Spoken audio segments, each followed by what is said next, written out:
আসসালামু আলাইকুম। কেমন আছেন সবাই? আশা করি সবাই ভালো আছেন। আলহামদুলিল্লাহ আমিও ভালো আছি। রান্নাঘর থেকে ভিডিওটা শুরু করলাম। আর আজকে কি কি রান্না করব সেগুলো এই যে বের করে জোগাড় করে নিতেছি। ওইদিকে ভাত চড়াই দিছি। ভাত হয়ে গেছে। এত পরিমাণে গরম পড়ছে মনে হয় রান্নাঘর থেকে বেরোয় যাই।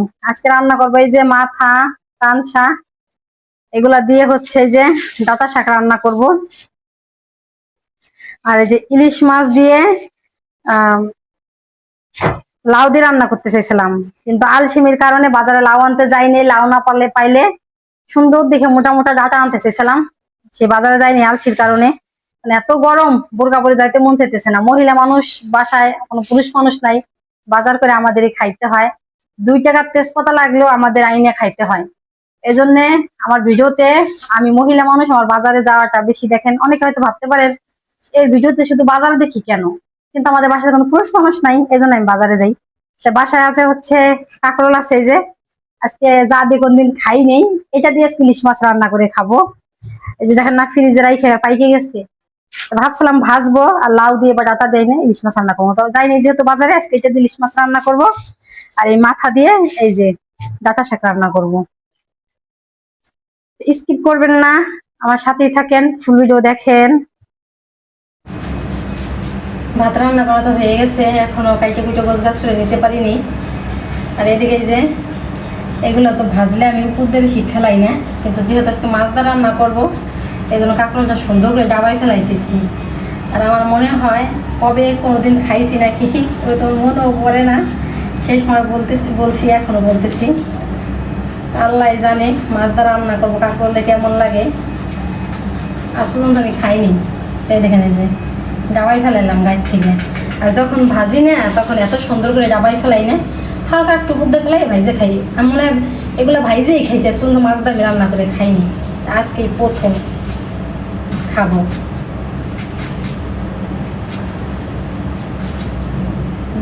উপর দিয়ে দেখা যাচ্ছে পাইকে গেছে, কিন্তু ভিতরে পাকে না, ভিতরে নরম।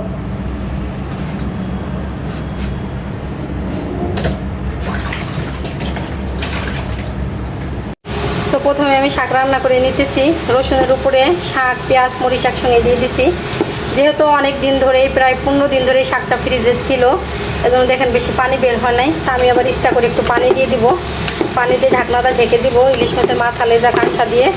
তাহলে মনে করেন পানি দেওয়ার পরে সুন্দর মতো শাকটা সেদ্ধ হয়ে যাবে আর শাকটাও নরম হবে। তো এখন একটু পানি দিয়ে দিই, তারপরে ইলিশ মাছের মাথা, লেজা, কাঁচা দিয়ে দিব।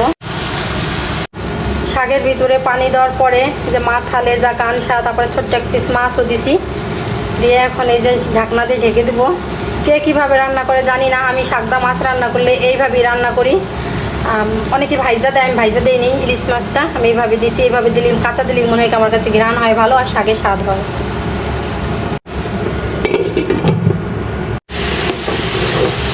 এত সুন্দরভাবে শাকটা সেদ্ধ হয়ে গেছে দেখেন, 2-3 নাড়া দিচ্ছি পরেই মাথা মাছের লেজার কোনো চিহ্নই নাই, আর শাকটা নরম হয়ে গেছে।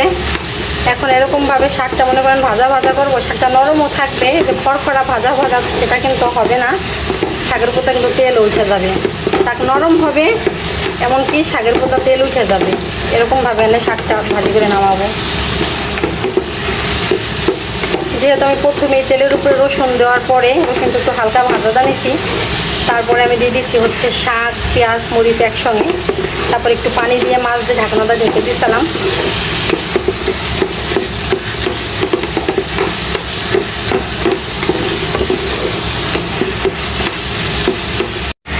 শাক রান্না করে নেওয়া হয়ে গেছে। শাক রান্না করার পরে এই যে মাছ রান্না করার জন্য মশলা কষাইতেছি। মশলাটা সুন্দর করে কষানো হয়ে গেছে, এখন দিয়ে দেবো সবজি।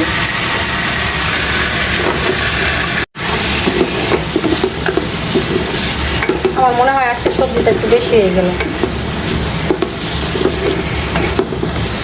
সবসময় চেষ্টা করি একটু অল্প অল্প রান্না করার জন্য, কীভাবে যেন বেশি রান্না করা হয়ে যায়, তারপরে বাসিটা খাইতে হয়, তা না হলে ফেলাইতে হয়। ফেলাইতে আমি সহজে চাই না, ভাত তরকারি অত আবার ফেলাই ছাড়াই খাই না। এর ভিতরে একটু পানি দিয়ে সবজিটা সুন্দর করে কষাই নেব।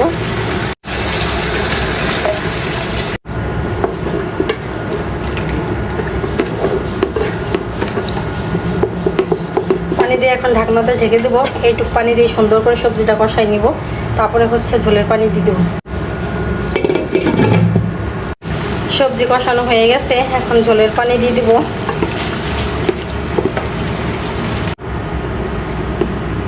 ঝোলের পানি দেওয়ার লগে লগে মাছ দিয়ে দিচ্ছি। এখন এই ঝোলের পানিও জাল হবে, সাথে মাছও জাল হবে।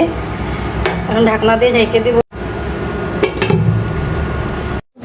দুপুরে রান্না করা হয়ে গেছে, তারপরে কাকি এসে আমার দরজায় নক দিছে যে মাকসুদা আমার সাথে একটু বাজারে যাইতে হবে। আমি বললাম কাকি কেন?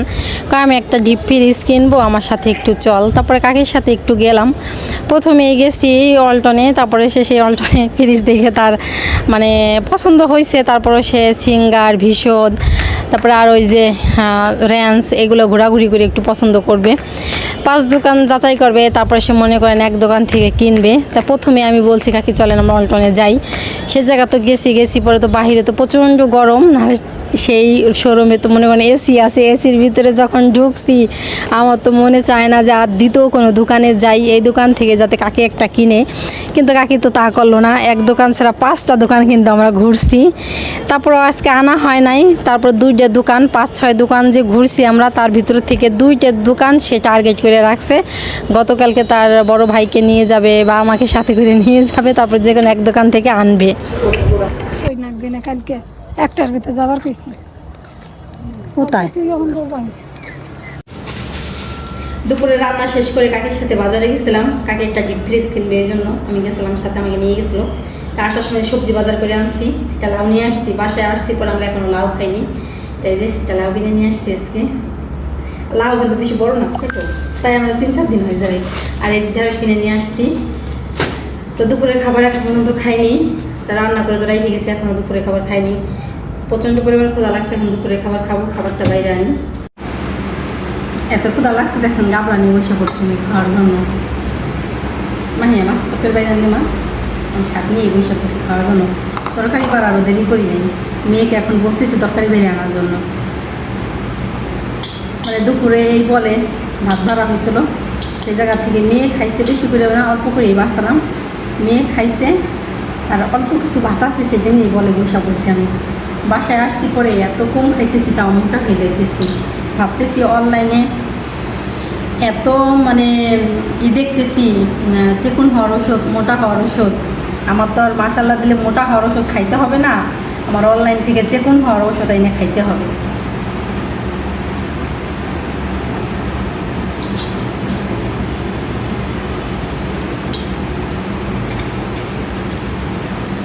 সকাল থেকে কিন্তু এখন 3টা বাজে, আমি এই পর্যন্ত কিন্তু ভাত খাইনি জানেন। সকাল থেকে এই পর্যন্ত আমি ভাত খাইনি, 3টা বাজে। শুধু খাইছি 1 গ্লাস পানি আর একটা বিস্কিট খাইছি, মানে এমনি খাইছি, ক্ষুধা লাগে না আর খাইনি। আর এখন 3টার সময় ভাত খাইতেছি।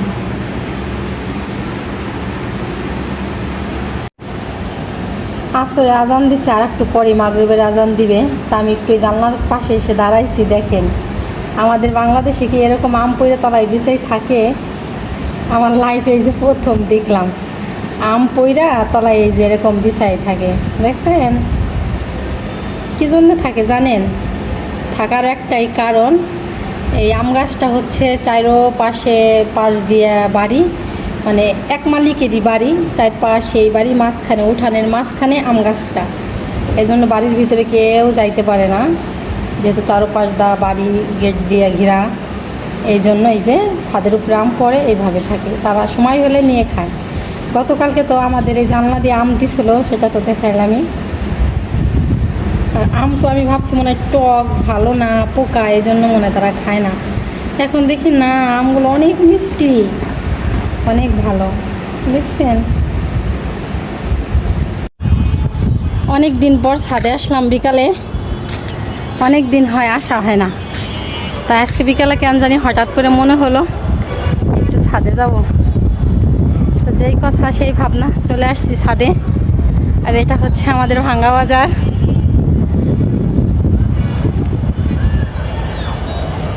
সন্ধ্যা হয়ে গেছে প্রায়। দেখেন ওই যে জানলা দিয়ে সবসময় যে আম গাছটা দেখাই না, ওই যে সেই আম গাছ দেখেন, ওই যে উপর দিক দিয়ে দেখাই দিচ্ছি আপনাদের, ওই যে সেই আম গাছ।